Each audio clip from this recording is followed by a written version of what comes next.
When I turned 21, my stepmother Gina fabricated a false accusation against me, alleging that I had committed sexual misconduct, all in an attempt to prevent me from claiming my father's inheritance. At the age of 21, I was just starting to understand my place in the family, but my stepmother's deceit led my father to believe her lies, resulting in him severing ties with me. 7 years later, the truth finally came to light, revealing the injustice I had endured. Hello everyone, my biological parents separated when I was 9 months old, and as a result, they each received equal custody of me. My living arrangement involved staying with my mother for 5 days each week, primarily because her home was conveniently located near my school. The remaining weekends were spent with my father. Despite their divorce, both of my parents maintained a loving and gentle demeanor towards me. While I struggled with the fact that my parents were no longer together, I understood deep down that their love for me remained unwavering, irrespective of their strained relationship. A few years into my life, my father met Gina, who would become my stepmother. I was 11 years old when my dad first introduced Gina to me. At that time, she appeared genuinely kind, and I could see the happiness in my father's eyes as he hoped we would build a harmonious relationship. Gina had 2 daughters, Emma and Emily, both 14 years old when we first met. Their father had been absent since their birth, leaving Gina to raise them largely on her own. This lack of a paternal presence had left the twins somewhat immature for their age, often resulting in public tantrums directed at Gina whenever their desires weren't met or things didn't go as they wanted. In stark contrast to Gina and her daughters, I was an introvert. I preferred to stay quiet and observe rather than engage in their public displays of frustration. After a year of dating, my father and Gina decided to marry when I was 12.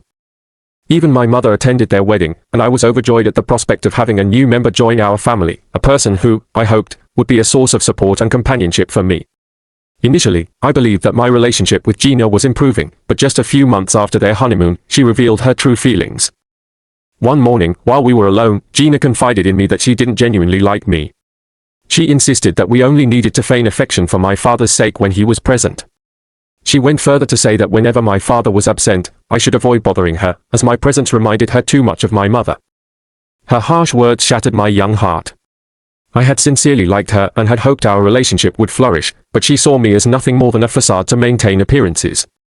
Naturally, the twins overheard her confessions and began to taunt me about not having a father and how much he favored them over me.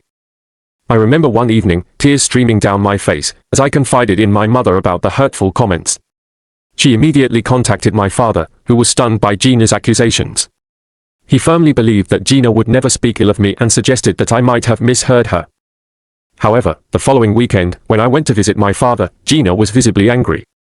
She maintained a calm exterior in front of him, but, once he left, she angrily whispered threats to me. She vowed to ensure that I would have no relationship with my father if I ever spoke to my mother about her. She also threatened to divorce my father and seize all his financial assets, warning me that if I didn't stay silent, my father might end up destitute. At just 12 years old, I was terrified for my father's well-being and felt powerless, so I reluctantly agreed to her demands. From that moment on, Gina made it her mission to make my life unbearable in every possible way. As a child, I believed that enduring her mistreatment was the only option. Whenever we were alone, she would utter hurtful remarks about my appearance, mocking my height, weight, and calling me unattractive. I longed for my father's intervention, but he remained oblivious, believing that Gina and I shared a good relationship. He often forced me into social situations, such as shopping or dining out with her and the twins. During these outings, Gina would use my father's credit card to pay for our meals but would restrict my food intake, allowing me only soup or dessert while she and the twins enjoyed their main courses. I would sit there, miserable and hungry, watching them eat while silently weeping. Upon returning home, Gina would compel me to go to bed hungry, leading to countless nights where I cried myself to sleep, exhausted from her relentless hatred. By the time I was 14, I was at my breaking point, fearful, angry, and frustrated with both Gina and my father.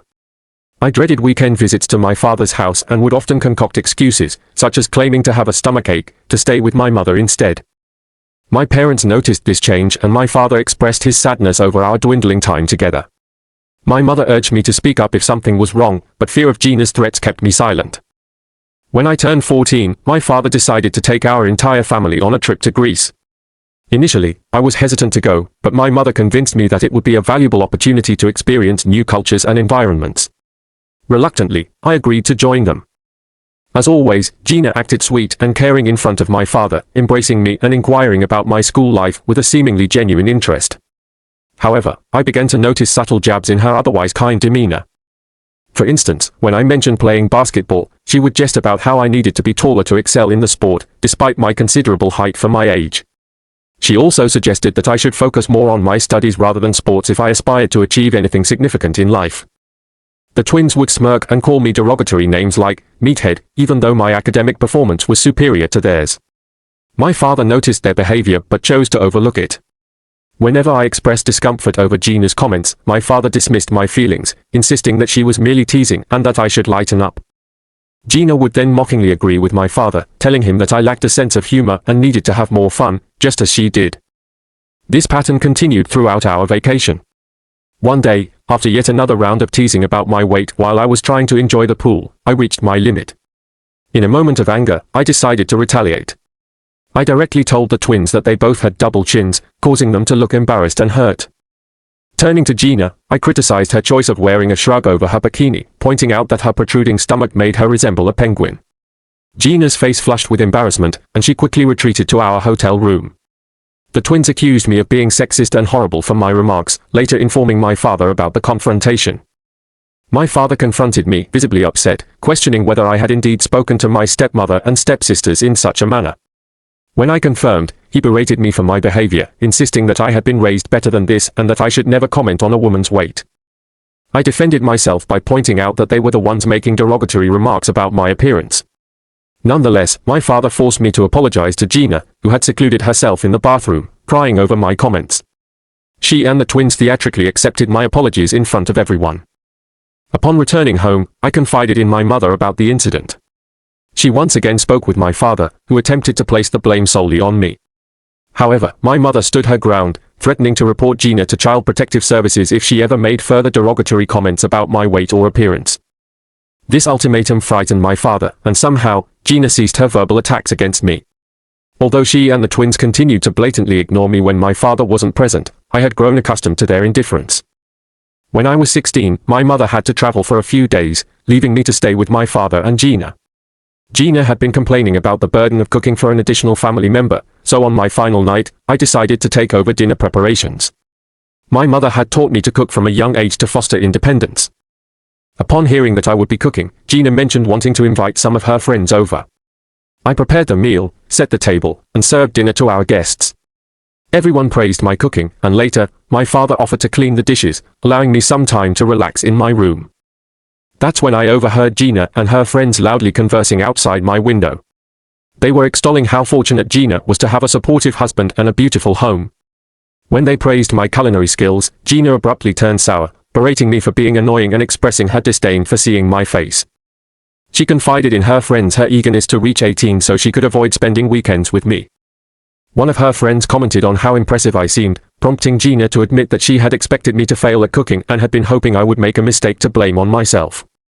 This revelation stunned me, as I had been attempting to show kindness despite knowing her true feelings. It became clear that Gina had already formed her negative opinion of me and was unwilling to change her stance. As time went on, Gina's animosity only deepened. During my college years, I occasionally visited my father for a few days at his insistence.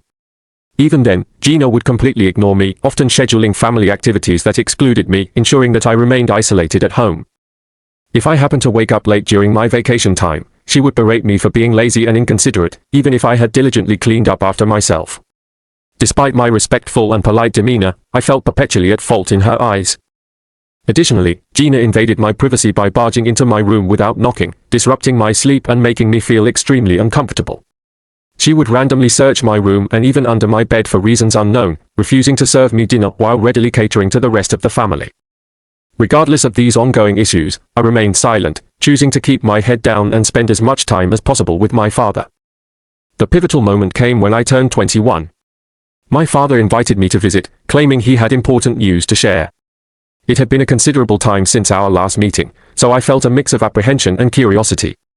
My mother encouraged me to go, suggesting that my father had good news for me. Upon arriving at the airport, my father greeted me warmly, and we drove back to his residence. I inquired about the nature of the news, but he assured me that he would disclose everything during our family dinner. As we arrived home, I noticed that Emma and Emily were also present, but neither of them acknowledged my presence, nor did I acknowledge theirs. During dinner, my father began by expressing his pride in having 3 wonderful children and his gratitude for our loving family. The atmosphere felt positive, and I sensed an undercurrent of anticipation as he continued speaking.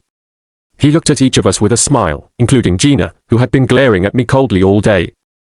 He then shared that he had recently lost a close friend to a heart attack, which had been a sobering experience, prompting him to reassess his life and realize how fortunate he was to have us. He mentioned consulting a lawyer to draft his will. The word will immediately caught Gina and the twins' attention, and they perked up with interest. My father continued, explaining that he had thoughtfully decided to leave the family home to Gina, considering she was his wife. Gina appeared proud, beaming with satisfaction and even kissing him on the cheek. Our home was a spacious 5-bedroom house, so inheriting it would provide Gina with a significant fortune if she chose to sell it. My father then announced that he intended to leave me his entire retirement account, which was tied to his vintage car, a cherished possession he had meticulously maintained over the years. The car held immense sentimental value for both of us, as he often shared stories of his youth and the adventures he had embarked upon with it. As I processed this information, I realized that my father was expressing his love by entrusting me with the car. He spoke proudly about how honored he was for me to inherit such a meaningful and valuable possession. However, Gina's expression shifted from pride to visible displeasure. She exchanged glances with the twins, who appeared equally unhappy. It was clear that the prospect of me inheriting both the cherished car and a substantial sum of money had ignited their resentment. Unaware of the mounting tension, my father continued, stating that he would leave the twins their share of the joint bank account he shared with Gina. Since Gina was a homemaker, the funds in that account were entirely my father's, and he intended for the money to be evenly split between Emma and Emily.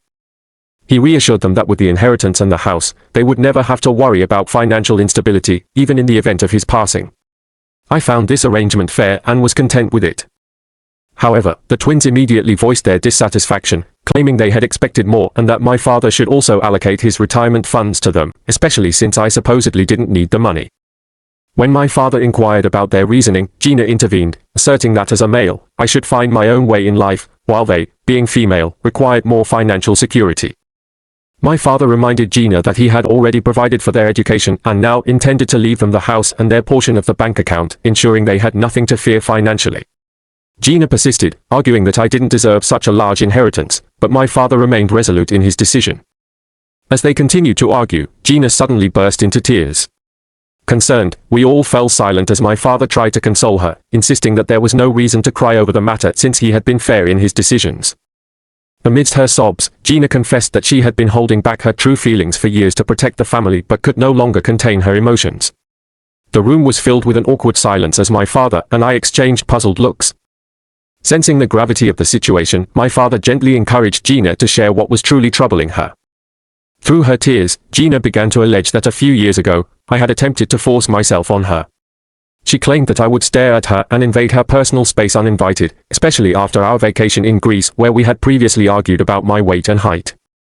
She insisted that I had tried to enter her bedroom without permission and had even come too close to her face during private moments. Gina expressed that these actions made her dread having me over every weekend, fearing that I might extend such behavior to her daughters as well. I was completely taken aback by these baseless accusations. Before I could even begin to comprehend what was happening, Gina elaborated on her fabricated story, painting me as someone who had made her uncomfortable and had acted inappropriately. As she continued to weave this deceitful narrative, I remained frozen, unable to respond immediately. Desperate to defend myself, I vehemently denied her claims, shouting at her for the audacity to fabricate such heinous allegations. However, Gina persisted, portraying herself as a victim who had suffered in silence for years. She claimed that as I grew older, my behavior had become increasingly problematic, culminating in an incident where I had supposedly attempted to assault her. My father watched this unfold with confusion and concern, his eyes shifting between me and Gina as he struggled to process the shocking accusations. Gina insisted that I had been a monster, and the twins began to shout derogatory terms like rapist and molester at me, further intensifying the chaos. I felt as though I were trapped in a nightmare, unable to believe that an otherwise pleasant evening had devolved into such wild and unfounded accusations. Seeking support, I looked to my father for validation, but he remained silent, clearly torn between believing me and trusting the woman he had married. Gina continued her lies, explaining that she had kept her silence for the sake of the family, fearing that no one would believe her since I was a minor at the time and she was a stepmother. She claimed that her attempts to speak out were futile, leading her to bear the burden of these false stories alone. In a moment of desperation, I pleaded with my father not to believe Gina, but he appeared conflicted, trying to reconcile his love for his wife with his concern for his son. The twins sided with Gina, supporting her unfounded accusations and demanding that I leave the house. I retorted that it was my father's home and that they shouldn't believe Gina's lies, asserting my innocence. Amidst the turmoil, my father calmly informed me that I needed to leave the house until the situation could be resolved. The rejection from my own father, who had chosen to believe Gina over me, felt like a devastating blow. Confused and heartbroken, I gathered my belongings and left the home I had once considered mine, flying straight to my mother's house. My mother was taken aback by my sudden arrival, and upon hearing my account, she was consumed with rage. She was ready to confront Gina, but I urged her to refrain, fearing that Gina might fabricate even more lies to further ruin my life.